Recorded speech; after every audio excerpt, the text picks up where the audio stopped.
David's a guy with a problem. You see, David, he's got all kinds of obstacles in his way. He's running all into stuff, and he's getting hurt, he's getting beat up, and he doesn't even know it. He's oblivious. He doesn't even know what's going on. See, he has been so wrapped up in the bondage and the sin of the world that he doesn't see the things that are going on around him. He doesn't see the problems he's causing or the people that he's hurting. He's hurting other people around him, and he doesn't even know it. See, the thing is, David doesn't have the truth of God in his life.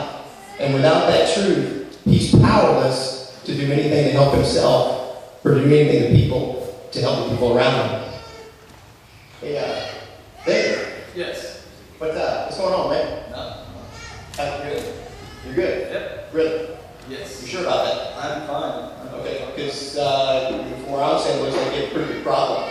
I'm good. You know? I'm not sure what you're talking about. Well, it looks to me like you're getting pretty well wrapped up in bondage and I feel great. I feel great right now. Well, you may not see it, but I do. You know, just stop. Go.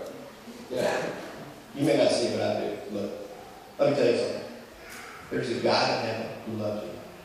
And he sent his son to die for you, to give you life. See, you don't even have life right now. You don't have any hope in your life because you're completely wrapped up in sin and bondage, and you don't even know it. But if you would just accept the truth of God, then you can have that hope, and you can be free from all this bondage. You know, my life is great. I think I'll pass. Thank you. Okay.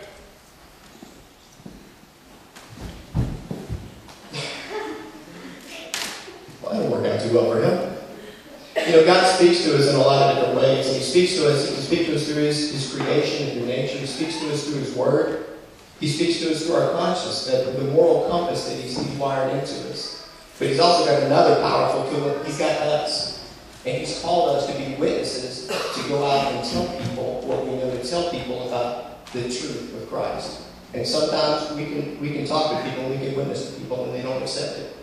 And that may be hard on us as witnesses, but we have to carry on because there are going to be other people who need to hear. For example, we've got Mike. It looks to me like Mike is getting himself in the same mess that David was in.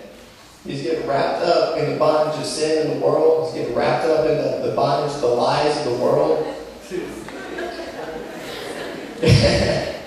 And he's blinded. He doesn't even see it. He doesn't even know. I think he's just as oblivious as David was. He doesn't even know what's going on around him. He doesn't know that he's getting wrapped up. He doesn't know. He doesn't know that he's got obstacles in his way. He doesn't know that he's getting hurt or that he's hurting the people around him. And just like David, he's got a life full of problems and he doesn't even realize it. The question is he going to accept the truth of God, or is he going to reject it the way that David did? What's up, Mike? What's going on? Not a whole lot. Just wondering how you're doing. I'm doing great. You are? Yeah. You are? Oh, yeah. Life is good? Life is, yeah, sure. Okay, that from my perspective, it's not. It looks to me like you got a problem. I know what you're talking about. You want to see it? Nope. Well, you know what I do, so just back off. Let me talk to you, right? You don't see this. You don't see the show problem. I feel okay, I guess. Really? Okay. Look, from where I'm standing, it looks like you have a pretty big problem. And it looks to me like you're getting wrapped up in sin, and you're getting wrapped up in the bondage of life. And I don't think you even know it. I think you're blinded. I think you're blinded by all that bondage, and you don't even see. You don't even know that you have a problem. But you know something? There's hope. You know, there's a God in heaven who loves you, who sent his son to die for you, to give you life. So you don't even know that you have life right now. You don't have it. You don't even know it. You don't have any hope in life. Because it's God who gives us life. And he wants to give that life to you if you accept the truth. Really? And if you accept the truth, then you'll be able to see. And not only that, when you accept the truth, you'll be able to see the bondage that you're in, but he'll also empower you to get out of it and to change. So 1 John chapter 5 asks us a question. It says, who is it who will overcome this world? And it goes on to say, only those who know that Jesus is the Son of God. See, God doesn't put rules in our life to restrict us or to take life from us. He puts rules in our life to bless us and to give us life. And the greatest thing is the truth doesn't change.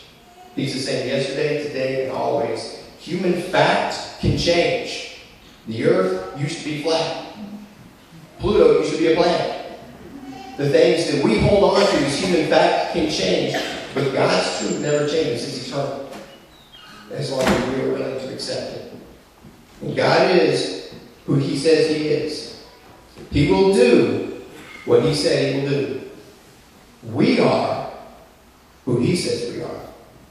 And we can do what He says we can do. I choose to believe.